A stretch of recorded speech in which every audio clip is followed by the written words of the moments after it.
Before listening this lecture, I suggest all the students please go through the concept of functions in your earlier classes, especially the one-one functions and on-to corresponding on-to functions.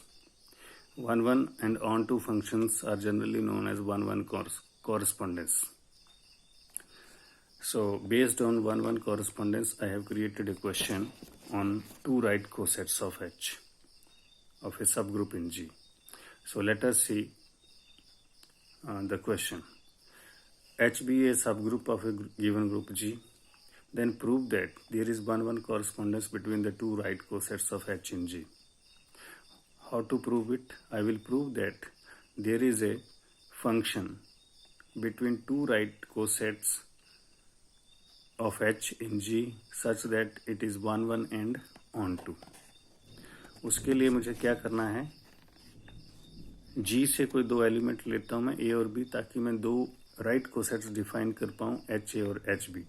अब इन दोनों right cosets के बीच में मैंने एक function let किया है phi HA to HB such that phi HA is equal to HB for all H belongs to capital H. पहले मैं ये प्रूव करूँगा कि ये फंक्शन वेल डिफाइंड है. वेल डिफाइंड फंक्शन करने के लिए मुझे क्या करना है, दो एलिमेंट लेट करने हैं H1 A is equal to H2A for H1 H2 belongs to H. अब देखो पोस्ट मल्टीप्लाई किया मैंने A इनवर्स से तो H1 is equal to H2 आया. फिर मैंने B से पोस्ट मल्टीप्लाई किया तो H1B is equal to H2B आया. अब ये H1B यहाँ से देखेंगे तो आपके पास ये फाई H1 होगा. यहाँ से अगर H2A देखेंगे H2B, ये वाला H2B, तो यहाँ से ये H2B फाई H2A के इक्वल आ जाएगा. तो इस तरह मैंने H1A is equal to H2A लेके प्रूव कर दिया कि phi H1A is equal to phi H2A है. इसलिए ये फंक्शन जो है वो वेल डिफाइंड है. फिर मैं ये प्रूव करूँगा कि ये फंक्शन जो मैंने डिफाइन किया ऊपर ये वन-वन भी है. उसके लिए क्या है, मैं phi H1A is equal to phi H2A लेट करता हूँ और बाद में ये प्रूव करूँगा कि H1A is equal to H2A है. कैसे, फाई H1A तो H1B के बराबर है, यहाँ से फाई H2A H2B के बराबर है, यहाँ से B इनवर्स से दोनों कट जाएंगे. H1 is equal to H2 आया, A से दोनों तरफ मल्टीप्लाई करिए तो H1A is equal to H2A आ गया. इस तरह से ये जो फंक्शन है वो वन-वन हुआ. अब मैं ये प्रूव करूँगा कि यही जो फंक्शन है वो आपको ऑन टू भी दिखेगा. ऑन टू के लिए क्या है, मैं इस HB से जो रेंज सेट है वहाँ से कोई एलिमेंट लूँगा और ये प्रूव कर दूंगा कि उसके कॉरस्पॉन्डिंग कोई ना कोई एलिमेंट मुझे डोमेन सेट में मिलता है. तब ये फंक्शन प्रूव हो जाएगा कि ऑन टू है. उसके लिए मैंने क्या किया, उसके लिए मैंने ये HB से एक एलिमेंट लिया है Y. HB से मैंने एक एलिमेंट लिया Y. अब जब HB से मैं एलिमेंट Y लेता हूँ तो उसको Y is equal to HB लिख सकता हूँ for any H belongs to H and HA belongs to capital HA. इसलिए देखेंगे आप बड़े ध्यान से, अगर HB मैंने ये वाला HB जिसको मैंने Y से डिनोट किया है वो अगर रेंज सेट से कोई एलिमेंट है तो उसके कॉरस्पॉन्डिंग कोई ना कोई एलिमेंट HA डोमेन सेट में जरूर मिलेगा. Which shows that pre image HA in HA always exists under phi. Therefore phi is 1-1 and on to. Hence the result. यही मुझे प्रूव करना था कि दो राइट कोसेट्स के बीच में अगर मैं कोई फंक्शन डिफाइन करता हूँ तो वो हमेशा 1-1 एंड ऑन टू होगा.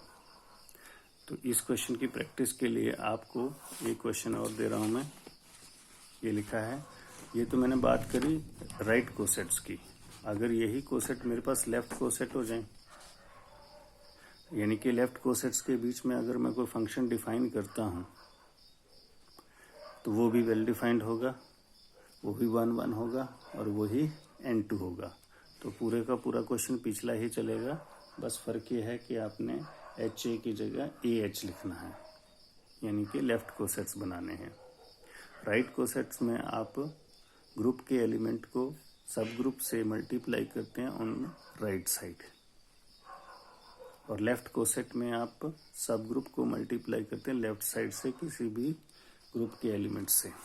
तब आपके पास लेफ्ट कोसेट जनरेट होते हैं.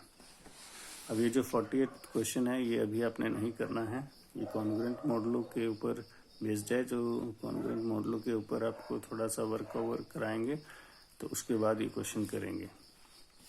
नेक्स्ट देखो, आपको कुछ दिन पहले मैंने साइक्लिक ग्रुप समझाया था।